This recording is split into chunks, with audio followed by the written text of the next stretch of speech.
This is Citywide Stories. I'm here with Louise Cowell. Not everyone will have been aware that your career has been in architecture. Yes. Yep. Tell us about that. As a kid, I can remember always wanting to be an architect, or in my teenage years, that was always the thing for me, which is weird being a pastor's kid. So how long have you been in architecture? So I've been working in architecture for over 30 years, but the one firm I spent the most time in, we specialised in nursing homes. So I've worked on quite a few nursing homes in Hobart, including Queenborough and Corrambeen out at New Norfolk and Strathaven, which was very rewarding.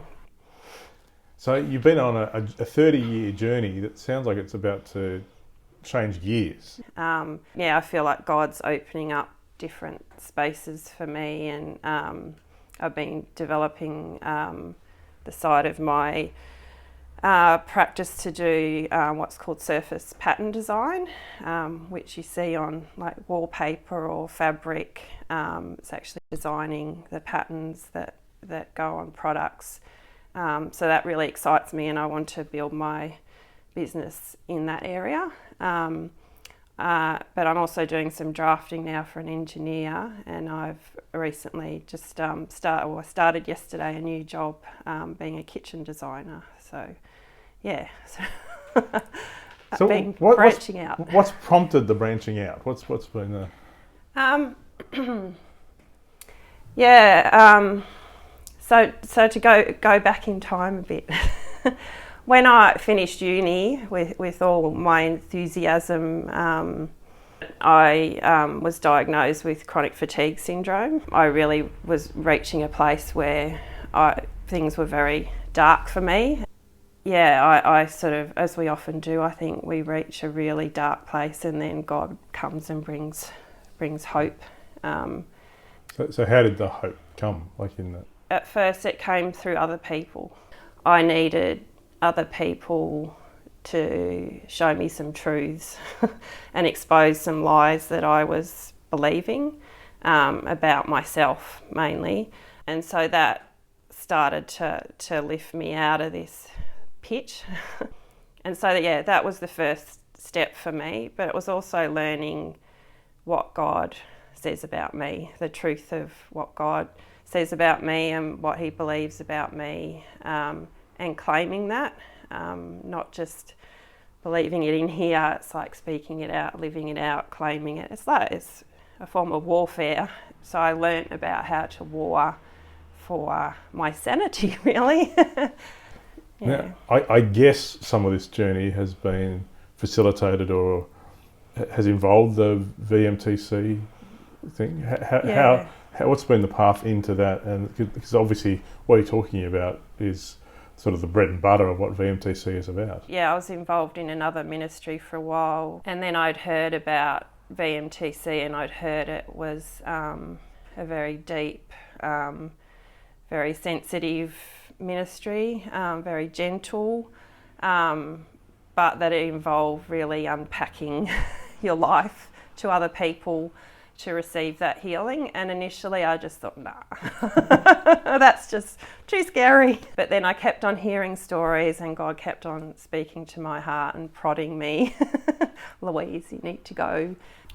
Certainly the first few schools I went to, for me, a lot of healing happened. A lot of hurt was there that I needed healing from. And it's just been a huge blessing. So what's the connection between this healing journey and now this journey out of architecture and into multiple sort of vocational paths? I feel like, and I think a lot of people experience this through 2020, 21, that I just hit a really dark season again. And in those seasons you have to go, what's going on here? Is this me? Is this is this something I need to go through? What are you teaching me in this? Yeah, I have a lot of balls in the air at the minute and I'm still not quite sure where God's leading me, but I have a real heart for women architects that I've done some pastoral care stuff around. I'm hoping that might open up. I feel like, that architecture is not bringing the joy that it used to, that doing something a bit more creative and fun and not quite so serious would be really lovely. But yeah, I'm really looking forward to getting back in a workplace with other people and just see where God takes me with it all. Yeah. So how can people be praying for you on the journey?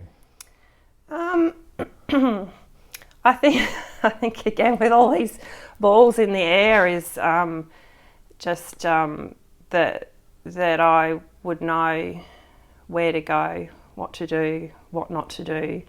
I find, because I'm quite a creative person, I'm a dreamer, I love dreaming up all sorts of things. I'm very passionate about how the church can be the church in this day and age. I think the church needs to change, but how does it change? How do we reach out to the general community?